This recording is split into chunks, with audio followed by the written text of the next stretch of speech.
into a who's who of the walking wounded. Currently on the injury report for this week, we have Alex Mack, their all-pro center, with the elbows listed as questionable.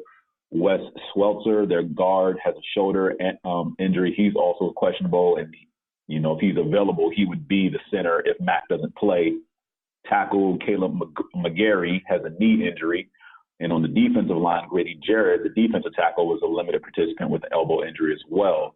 For the Houston Texans, the big injury is wide receiver Kenny Stills, who left the last game with a hamstring injury, also has an ankle injury for this week. And Ira Savage Lewis, defensive end, is listed as questionable for Sunday as well. I don't know what to make of either of these teams right now. The big thing I keep harping on Houston about goes back to Bill O'Brien's coaching of this team, mainly not getting any production out of this offensive line because Deshaun Jackson looks like a chicken with his head cut off on every single pass play. And ad-lib is good every 1 out of 4 or 5 plays at best, but when he's doing it on every other play, that's a problem. This line has got to protect. MJ wrote in, our Falcon superfan, saying there isn't a lot to say about the Dirty Bird, so I guess I don't need to read the rest of his email. But I will. So far, they have yet to play a full game of football, and it shows. The defense is stalled out. The offense is stalled out. They have to get together if they want to try and have a respectable season. Key to the game, they got to get in gear, play a solid 4 quarters of football. That is the only key to them winning this game. Will they actually do it? We shall see. Even if they do play 4 quarters of football, so to speak, I think the Texans, thanks to Jeff Fisher, learned long ago that the game is 4 quarters long. And 5 of it is overtime. That is also true. The Buffalo Bills are at the Tennessee Titans, and the superfans have ranked the Bills 12th, the Titans 19th this week. So the power rankings will take the Buffalo Bills in this one, despite the fact that the Titans are favored by 3. I say it's a battle of 2 really good defenses. The Bills allowing only 15.8 points per game. The Titans allowing only 15.3 points per game. Bills have a -2 takeaway to giveaway ratio, while the Titans are a +6. And as a matter of fact, the Tennessee Titans have committed only 1 turnover, which is the fewest in the NFL through the first 4 weeks. I'm going to take the Titans in this one, as is James. Once again, Neil, out on the island, taking the Buffalo Bills. Yeah, when are you guys going to learn? The Tennessee Titans do this every year, don't they? They play a really good game, and then you think, wow, the Titans are back. And then they play a dreadful game. Then they play a good game, then they play a dreadful game.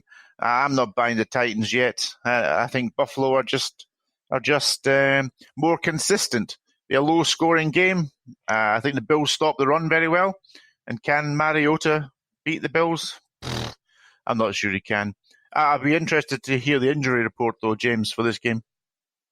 Well, let's start with the biggest name on the injury report that everyone's probably curious about. Josh Allen, quarterback of the Bills, is still in the concussion protocol as of yesterday. He is listed as questionable. So if he clears that on Saturday, he'll be a start. I may change my pick. It's the only reason I picked the Titans to win this game because of his injury. Also for the Bills on the injury report, tackle Ty Nesky, tight end Tyler Croft, cornerback Teron Johnson, and running back Devin Singletary. Singletary is significant because he is nursing a hamstring injury. With the Titans, Delaney Walker has a knee injury. He didn't practice yesterday. Kenny Vaccaro, David Llewellyn, Darren Bates, and Cameron Wake also show up on the injury report as questionable. Let's talk a little bit about Josh Allen, because I was quite impressed by the Buffalo Bills playing the Patriots last week. They are the first team to score an offensive touchdown on the defense. Jonathan Jones. Wait. So what you're saying is let's talk about the Bills so I can make the Patriots sound good. No, I want to talk about Jonathan Jones' hit on Josh Allen that sent him to the concussion protocol. Because Jones was definitely getting ready to lay a big hit on Allen, and he was already in the throes of a tackle, but was continuing to move forward. He could have easily broken that tackle. Jones was dipping his shoulder to make a legal hit, but Allen ducked his head, and they made head-to-head contact. As a matter of fact, if you look at the replay, Allen's crown of his helmet hit the side of Jones's helmet. So I still think Jones is probably going to get fined for a helmet-to-helmet hit in this particular case. But I don't think that I think that's one of those hits where that's not fair to the defensive player. No, Allen surely he can get ejected from the game. Yeah, surely Allen would be considered a runner at that point.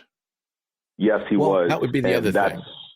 Yeah, so that's the main thing. He is considered a runner. And Pod, unfortunately, as much as the quarterbacks, because Allen's not the first quarterback to do that when he's held up by one player, lowers his head for an incoming hit, and helmets hit because the defensive player is actually doing the right thing and a flag is thrown.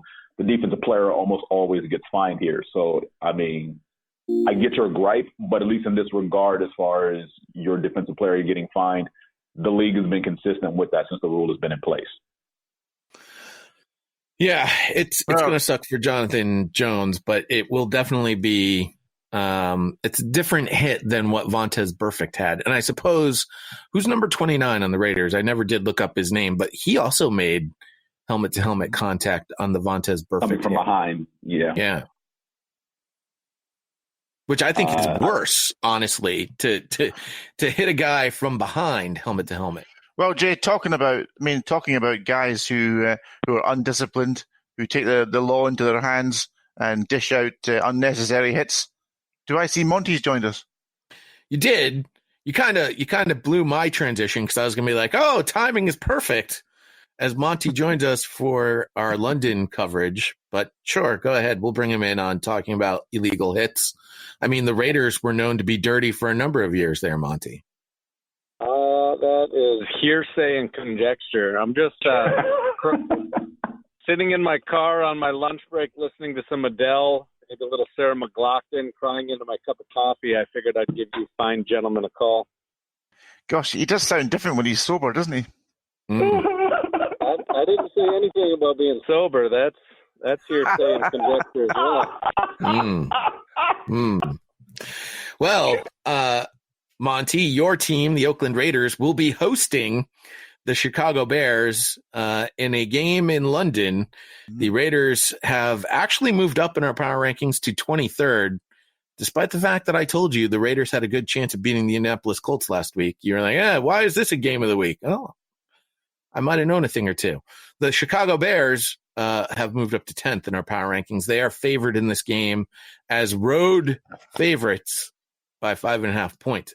This is also the first game to be played in that spiffy new Tottenham Hotspur Stadium, Neil. I'm sure you could probably tell us a little bit more about that particular facility. It will become the 187th venue to host a regular season or postseason game in the 100 years of the National Football League. And by the end of the 2019 season, the NFL will have played 28 regular season games in London, with 31 of 32 teams having participated.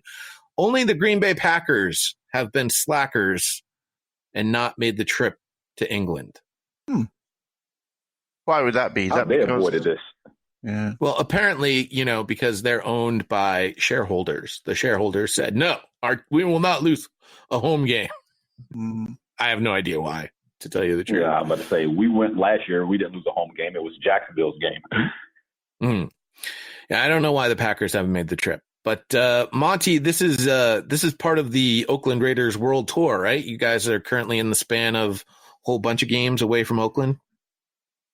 Yeah, we played one preseason game in Canada. We got this game in London. The Raiders have actually never won in London, although they've played quite a few games there. Maybe not as many as Jacksonville, but quite a few. So between me, you, and the rest of the NFC East SuperFans, I hate London games. This is terrible, awful. They're not enjoyable, although I have to say I'm glad that it's at 1 o'clock. It would have been better if it was at 4 o'clock.